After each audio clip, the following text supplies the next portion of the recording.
I'm going to take us into the break by talking about some of what we're learning from a population of people that is already out there almost as the vanguard of what we're seeing as this new world of flexible, remote, distributed work. We call them soloists, independent workers. But I wish I had titled this whole section of my remarks with one sort of simple adage, which if you take away one thing from this, it would be this simple phrase, this simple sentence. I hope you remember it. It is, the future is new, but humans are old. And much of what Dr. Morbett and Ryan have already talked about recognizes this very gap that we're going to be talking about how to creatively solve throughout the rest of the entire day. So you'll see what I mean. The future is new, but humans are old. We're going to start with, the only place we can start, which is that we're all pretty much like this guy, because he's our patron saint, by the way, of the Flex Conference, evidently. This is Richard Branson. So my first interview, I got to say, by the way, I've had many interviews with Richard, and unlike Dr. Morbett, who gets to hang with Richard on Necker Island, mine are always by sat phone while he's on a yacht going to Necker Island.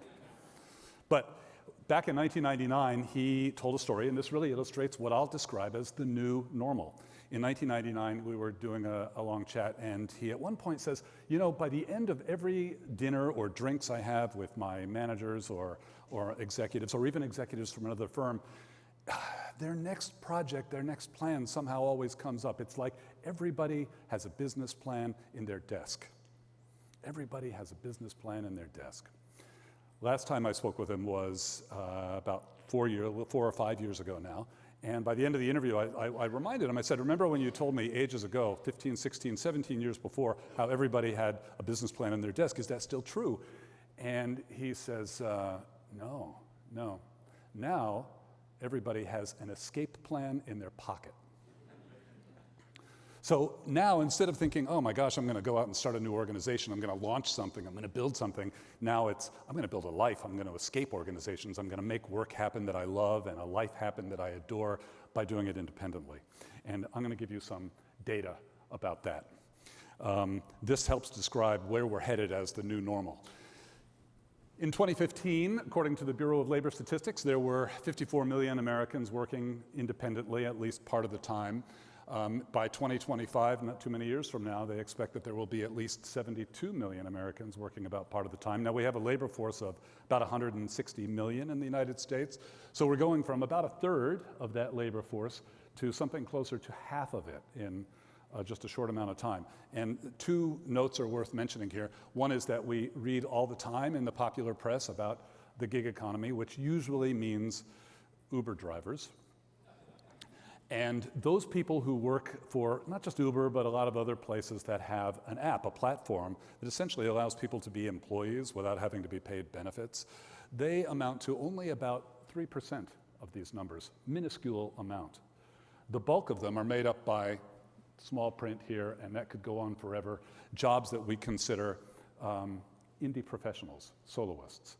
And their income, on average, is higher than the income in America for people that hold full-time, that hold traditional jobs. But it's not the numbers that matter about all these soloists. What matters is how they make us feel, how they make not only us in this room, but all our employees feel.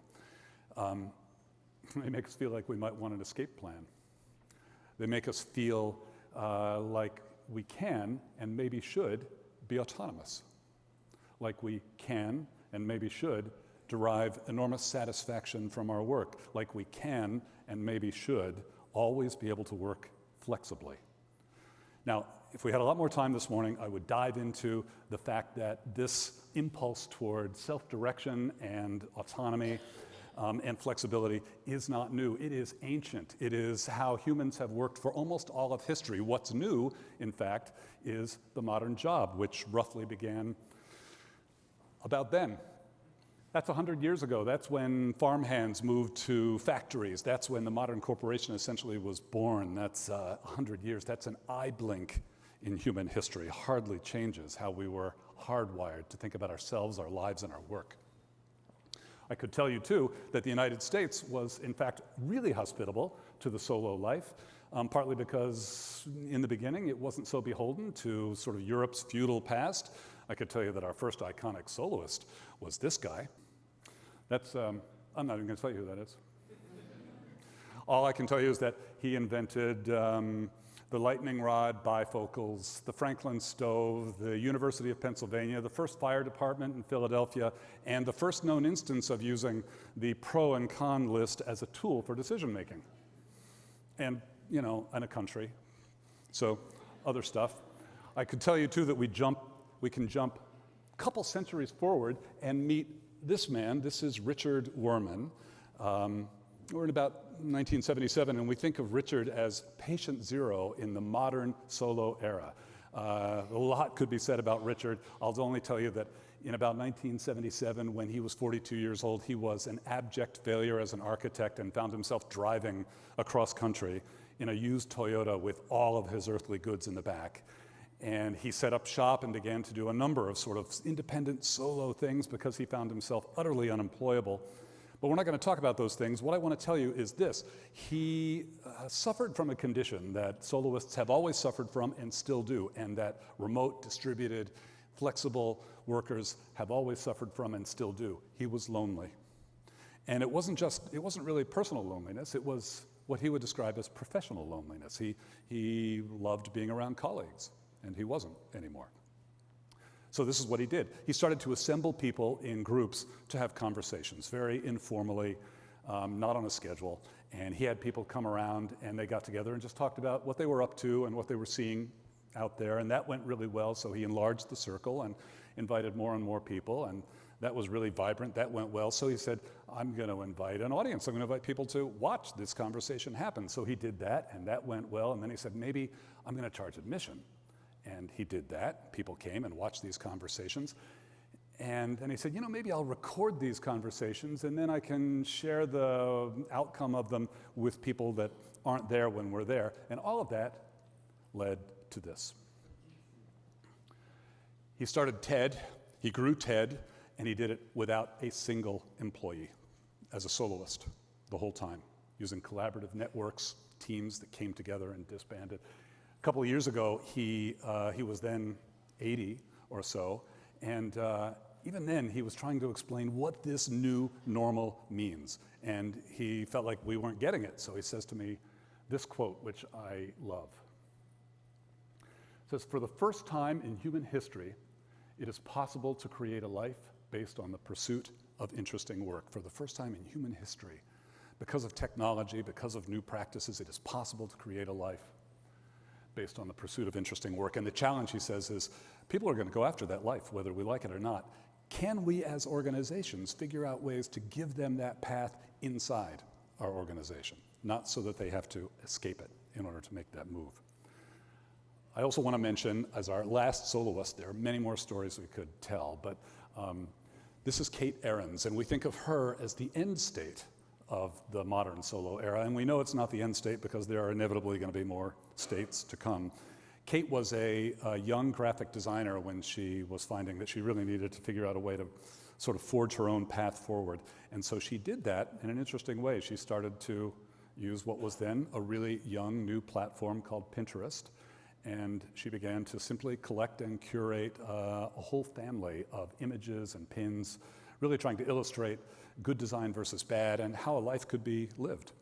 In not too many years, she had over 3 million followers of her Pinterest boards, at which point she says, so how do I monetize that? How do I do that? And the thing that makes her the modern soloist now is that what she did not do is start a firm. What she didn't do is do what would have been done before, a little boutique agency that leverages all that reputational currency. Instead, she went solo. She created around her a whole network of other soloists, collaborators who came together to do projects. Maybe they built a new product line for a retailer, or they developed and designed websites for other companies, or they consulted about what millennials want and need. But they do that as a team that's not really a team. It's all a bunch of soloists working together and having the kind of flexible life that they all set out to create for themselves in the first place. But I'm going to go to 30. This is Wit and Delight. I should have mentioned that's the name. Does anybody know Wit and Delight here? Wit and Delight is the name of her brand and the site, which is the housing now for what she does.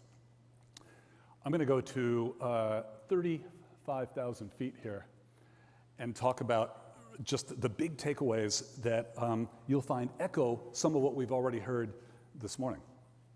These are 4 things, some of which, about 3 of which, are kind of counterintuitive, that the smart companies are going to need to do as they remember that the future is new and humans are old.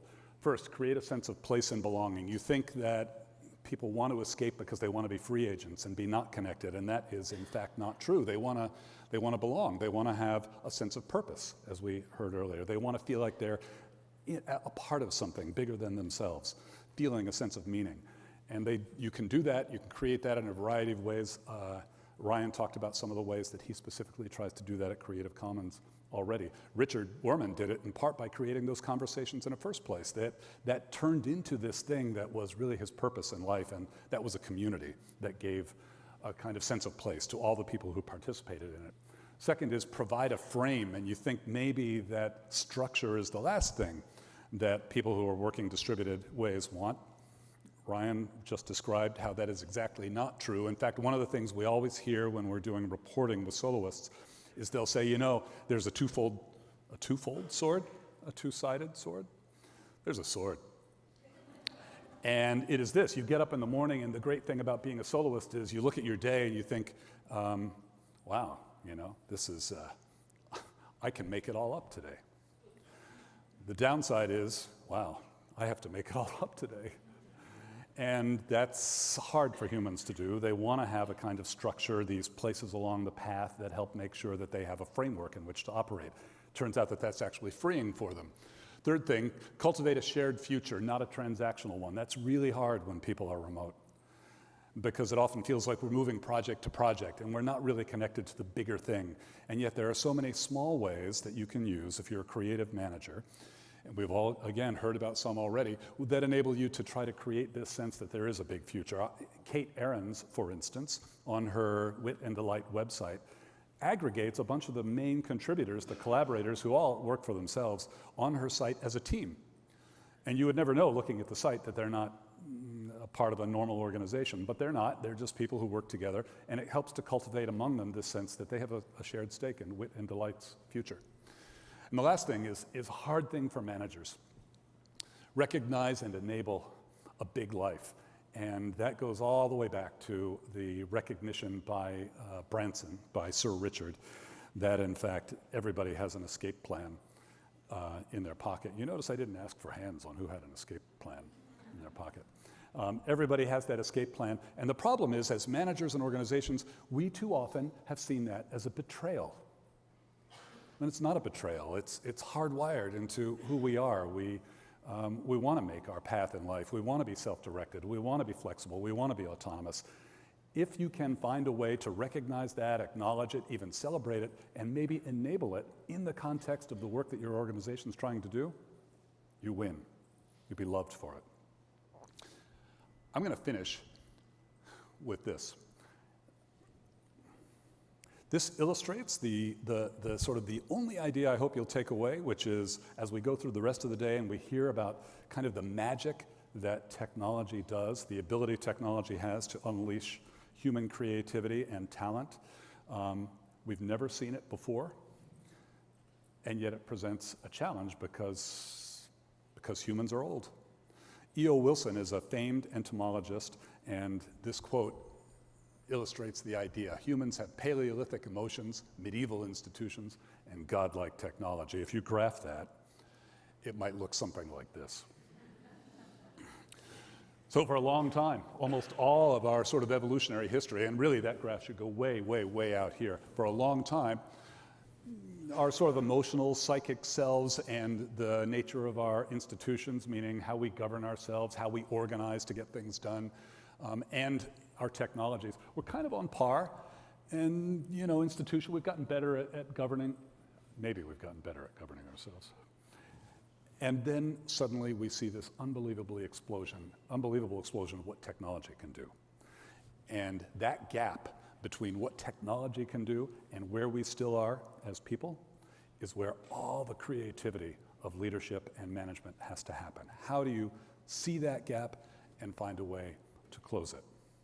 That's the magic that we have to try to think about as we go through the rest of the day and think about the things we're about to discover when it comes to robots and AI and collaborative platforms and really the extraordinary things that technology enable us to do in reshaping how work works. We still have this gap. Humans are still down here. So as we make those steps, let's make sure that we apply our creativity to closing that gap, or we will fail. The future is new. Humans are old. Thank you very much.